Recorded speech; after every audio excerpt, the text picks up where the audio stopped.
So again, this is a Unicorn Beetle Supcase. It's about $20 on Amazon. And this is the Note 9, which I'm going to remove from this plastic case that comes in the European version of this phone. This is the US phone, but the case came from another phone that's international.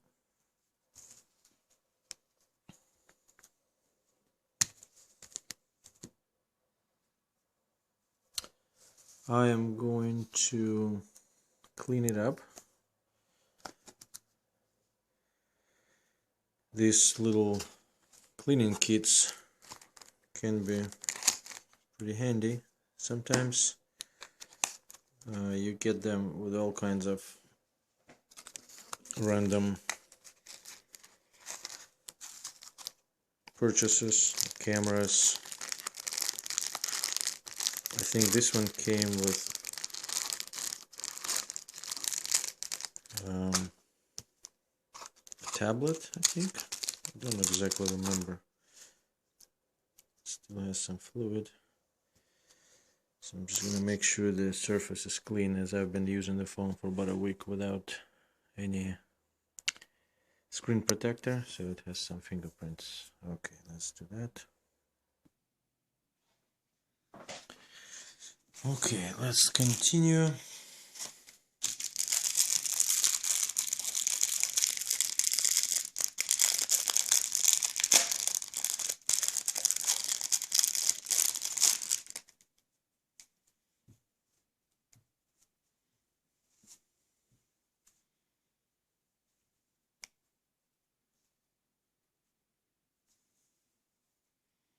I don't know if it needs liquid.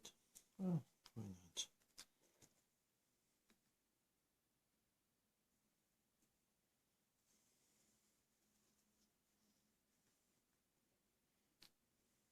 Perfectly clean.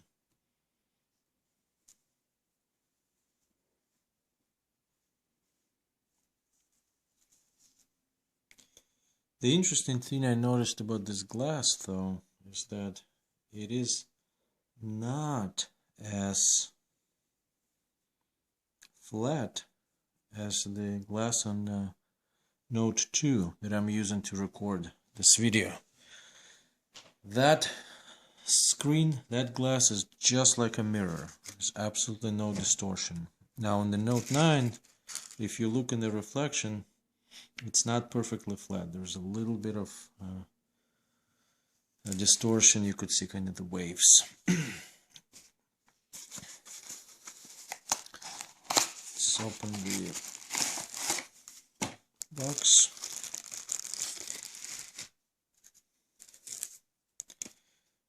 Luckily it does have a protective layer on the inside to eliminate fingerprints during installation, and has this holster.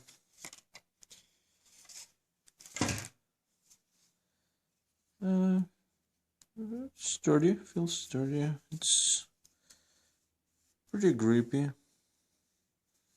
Probably not as grippy as the other box that I was using with Note 2. That was a lot softer rubber, but it's good enough. Now I'm going to install a little piece of paper under my phone, offering a reward if it's found and returned, which is absolutely true.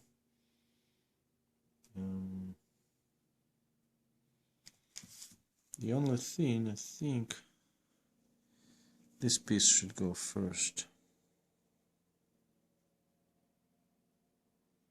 I think I've seen somewhere. Again, no dust. This shows my OCD.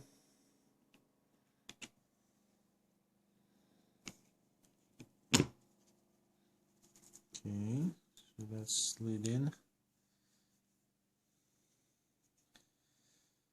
This is the beast of a phone with 512 gigs of onboard storage and 8 gigabytes of RAM.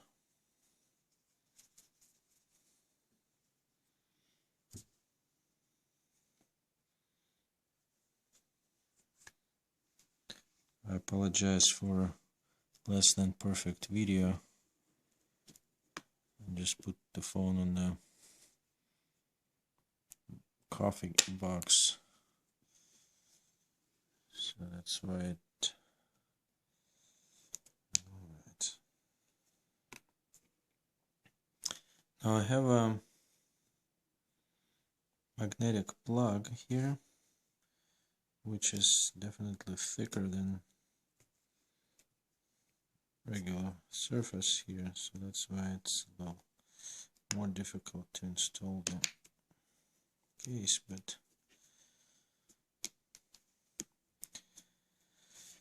I think it's on. These things are incredibly handy. It just allows for a cable to connect, make contact effortlessly, and does not carry a risk of breaking the port. Like it can happen the regular.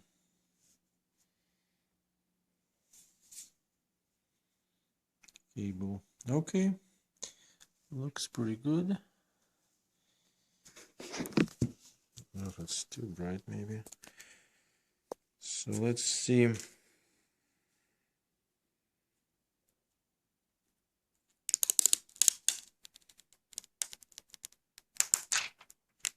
Looks good. By the way, there is a setting somewhere which I'm going to look for right now, where you can increase the brightness of the, sensitivity of the.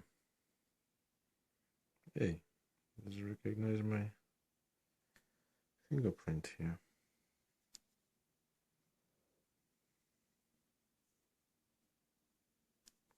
Sure doesn't.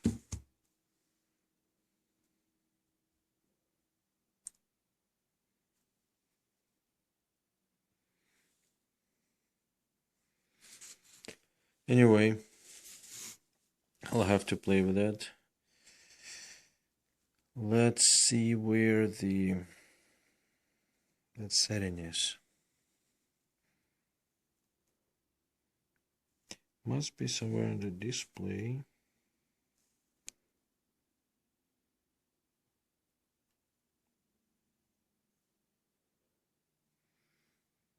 Like navigation. Screen mode.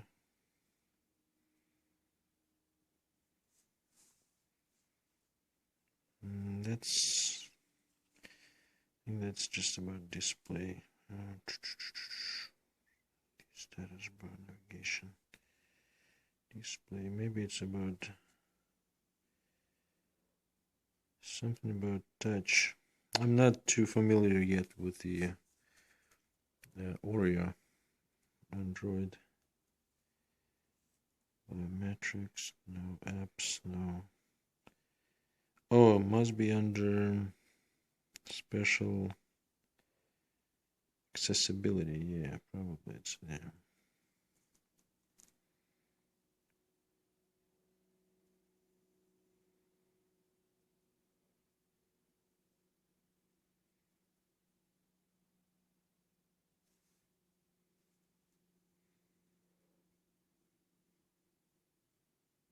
Either screen still not there.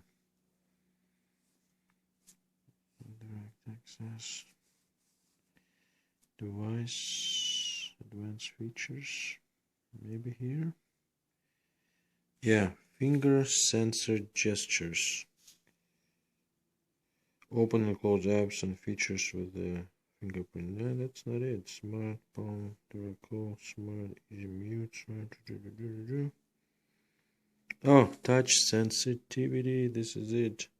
Increase the touch sensitivity of the screen for use with screen protectors. I'm going to turn it on, and everything works much better now.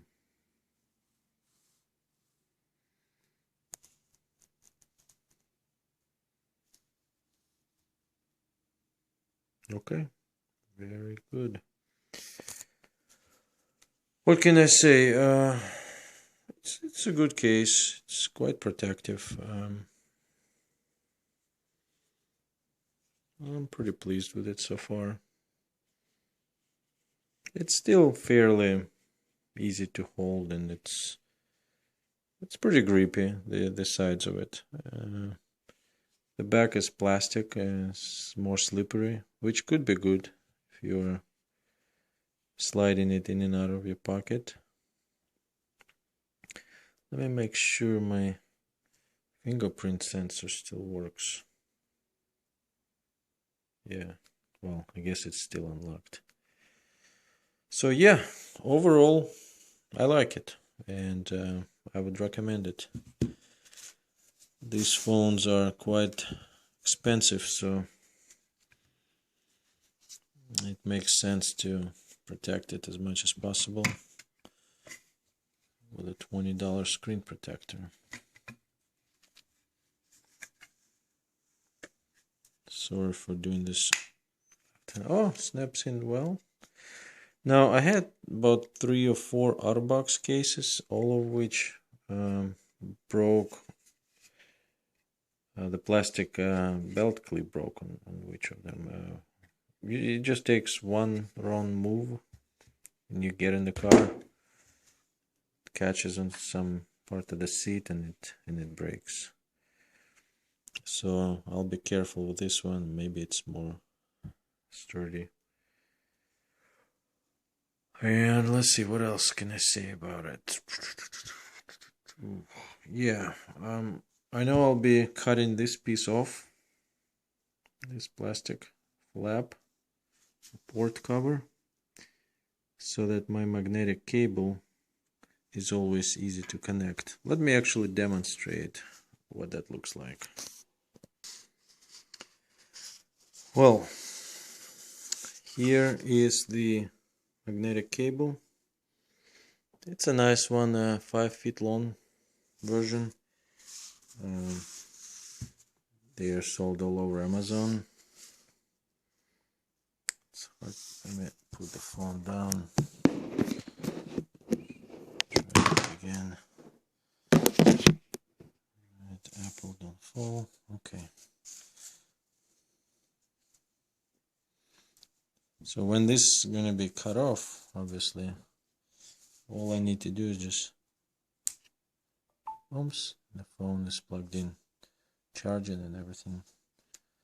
If you accidentally pull it off in a car, wherever, it doesn't break anything. Okay. Now, the other awesome thing about, or that I'm going to demonstrate here, is this little wireless charger. It is only $10 at Walmart. I think I threw away the box. And the best part about that is that it is a slow charger. It's only 5-watt power consumption. By the way, it plugs in the same way. And it's unidirectional. You can plug it in any direction.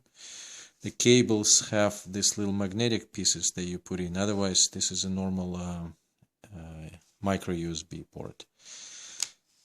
So let's see if the phone will charge with this case actually. Now the good part, it has to be very sitting really in the middle for it to work. So let's try again. I think it will. And yes, it is charging. Right there's a little icon that's showing that it's charging. So again, the good part of this case, good thing about it, is that it's slow to charge, and that is good for the battery in the long run. The slower the charge, the better. The less it heats up the battery, the slower it degrades, so you extend the lifespan of it. Highly recommend slow chargers. I think getting the big chargers is absolutely the fast ones. It's way have been blown out of proportion. Basically, it's overrated. Is what I'm trying to say. It's bad for the battery. Sure, it's convenient, but with this kind of battery, the battery life is already really good. So I think most people can easily plan it to where all you do is top it off. Whoever wants to look this up, there's a site called Battery University. It describes in details why and how to charge the lithium-ion battery in order to extend its lifespan. So anyway, this will conclude my video, and again, I do recommend, and I like this case. It's made by Supcase, and the model is Unicorn Beetle Pro. Paid $20 for it on Amazon, and the wireless charging works with it as well. So if the smallest charger works, bigger ones will definitely work as well. Okay, thank you.